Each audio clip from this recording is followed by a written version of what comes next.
Никогда не откладывай то, что хочешь сказать человеку. Давайте посмотрим. Здравствуйте, а вы женаты? Добрый день, не женат.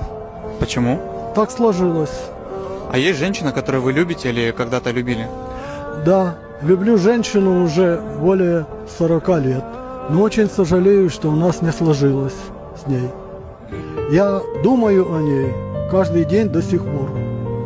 Смотрите, я предлагаю вам $300, если вы сейчас наберете эту женщину и скажете, что ее любите. Я давно не общался с ней, но могу это сделать. Тогда звоните. Алло? Алло, Люда, привет. Нет, это не Люда, это ее дочка. А можно Люду к телефону? К сожалению, 2 года назад у нее случился инфаркт, и ее не стало. Соболезную. А вы что думаете?